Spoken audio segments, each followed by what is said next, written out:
Hello, hello. So Apple also reported earnings, and you will see that it actually beat on earnings, but came up light on iPhone sales and services. And if you have been around and you were taking a look at the after-hours market, the stock was actually down about 5% at some point, and then it actually went higher as we were progressing through the earnings report, pretty much. Now, the earnings were actually pretty nice, apart from the fact that Apple doesn't really give us any guidance. They have been doing well, and let's take a little bit of a look here. Now, there are some things that came up short, but you would expect that in this current climate, in this current market, a lot of companies are actually being destroyed pretty much, and their stock price is going down. And also, they are selling less. There are troubles with supply chains.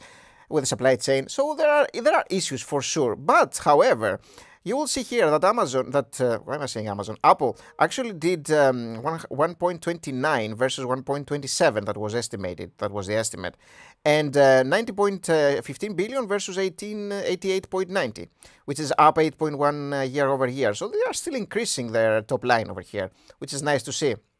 Now, 42.63 billion versus 33.21 that was estimated. It is still up almost 10%. So imagine the expected increase here. They were expecting a significantly more, actually, almost half a billion more, a little bit more than half a billion. Mac revenue was actually much more than expected, which is awesome. I love Macs. I do have a Mac, and it's actually my favorite computers, frankly. And 25% year over year. iPad revenue 7.17 versus 7.94. Yeah, the iPad sector is not as alive as it used to be, so it's down 13%. And other products revenue still up year over year, and services also kind of slumped a little bit, 19.19 billion versus 20.10. So services went down a little bit, which you could kind of expect, because people won't be spending that much in like applications. They are buying on their phones for sure, as the stock market and as the economy pretty much slides. Gross margin is actually better than it was. That's also nice to see. Now, Apple didn't provide official guidance for its first fiscal quarter, which ends in December and contains biggest sales season of the year. That's for Apple. Obviously, that last season, the last 3 months are actually the top months for most tech companies. That's because they are selling a ton. Amazon, for example, has their sales, a huge amount of their sales through the Christmas season, pretty much. And Apple increased revenue, as we saw, by 8%. And Tim Cook said that it would have grown double digits if not for the strong dollar, which has affected all of the companies that have some international affairs, as you can understand. Now, they had slowed the pace of hiring, as we are seeing with pretty much all companies. And tech companies especially are really slowing down right now. They are making cuts, and they are hiring deliberately, is what they are saying. They have slowed down the pace of hiring. So, although Apple's iPhone's business increased sales by over 9% on an annual basis, it came up short versus analyst expectations. So they did expect more, but still they still had an increase of over 9%. So, to my eyes, especially in this current market, I'll take it for sure, no doubt about it. Now, the Apple's performance in phone sales is what Cook said was strong, despite signs that the other smartphone companies are struggling with a recent decrease in demand, which we have seen pretty much. And Apple Services business reported just under 5% growth during the quarter, which is a slowdown for the investor-favored and profitable business.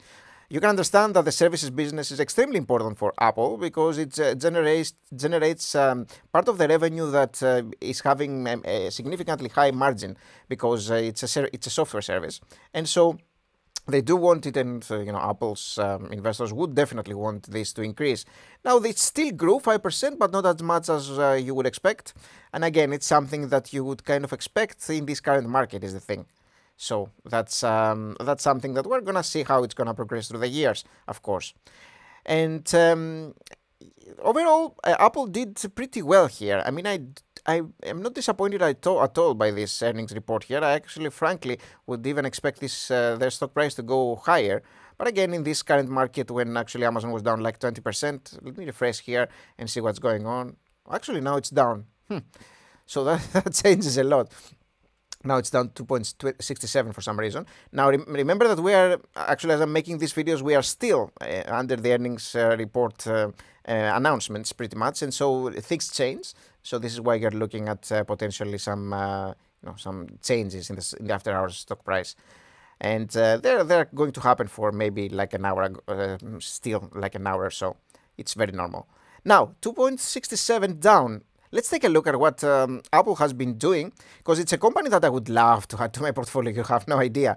But the thing is, it has been expensive.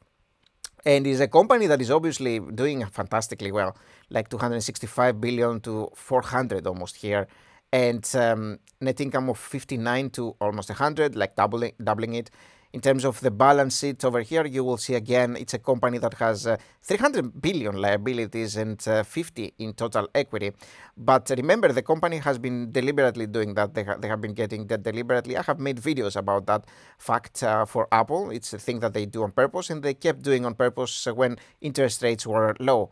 Frankly, I don't think they will keep on doing that. I will be on them, but I would expect them to continue as the interest rates increase, of course.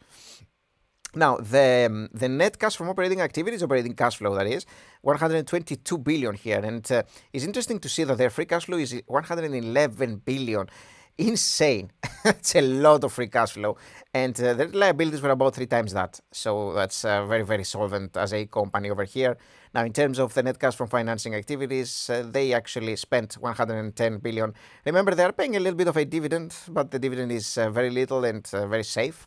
And in terms of the most important thing here, they have been buying back stock like crazy. Take a look at this, the money they have spent repurchasing common stock. A lot of money over here. And we can take a quick peek, by the way, at the dividend stub, and you can kind of see here that they have been paying some dividends in the upcoming quarters, in the previous quarters, and the upcoming ones. We'll continue doing so, just a little bit, it's not much. In terms of the metrics now, which really matters, we are looking at a company that has a 24 P ratio and a 21 price to free cash flow ratio, which sounds a little bit more than what we would like, but there are some significantly good things about this company. They're buying back a ton of shares. Take a look at this one, 20% down. That's amazing. And revenue has been increasing, net income has been increasing, and it's a huge company still increasing. Their top and bottom lines here, free cash flow also increasing, and it's only their equity going down because of what I told you earlier. They have been deliberately doing that by getting extra debt, which deliberately increases your return on equity as well when you have extra debt. But I wouldn't pay too much attention to that one because of the fact that they have been doing it on purpose. Now, the margins are pretty high as well. A company that has services like software services too will have high margins, of course, and I'm pretty sure the iPhones, their software, their hardware has also high margins because they actually sell it for quite high markups, and the payout ratio for the dividends is very low, to almost 13 to 14, very easy to pay for Apple. Now, let's take a look at our stock evaluation tool because we need to decide what kind of price to pay for this company. As it's going down right now, I mean, again, if we take a look at our stock analysis metrics page, you will see here that this is currently sitting at $141. So we'll have that in mind when we use our stock evaluation tool. And the revenue growth for the company, last year they did like almost 8%. So they are in for some slowdown probably. So I'm going to go 3, 4, and 5 here for the revenue growth that the company achieves in the upcoming years. Now, this may be too little because the company still grows nicely. And in some previous years, they had some tremendous growth numbers. And the average is about 12%. As you'll see, the 5-year average here is 12%. Now, the net income margin average has been at about 24, 25, maybe 23. I'm going to use all these, 23, 24, 25. Free cash flow margins, almost always near 110%. I'm going to go 100, 105, and 110. And an annual return of 13% is the typical one that I would like to be making. And if we hit calculate, let's see what we're getting. Now, remember, we are sitting at 141. This is at about 111 here, being our high one. 97 are medium and 85 are low. So to my eyes, somewhere, again, between this range, I always go with potentially even the medium and high ranges when we're looking at these companies that are tremendous in terms of how they are growing, their margins, the amount of cash that they hold. All these things matter a lot. Also, the moat of the company is important as well. And so I would be glad to at least dollar cost average when the company goes near maybe $100. I think that would be the sweet spot. If that ever happens, if the company goes 100, then it would be a buy for me. Right now, this is a pretty tall order. It will have to drop about 40% to get to my buy price.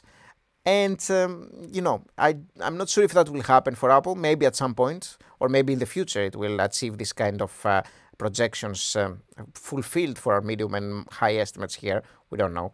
But right now, I think it is a little bit more expensive than what I would like it to be, even though it's kind of down from what it used to be in the previous years, in the past.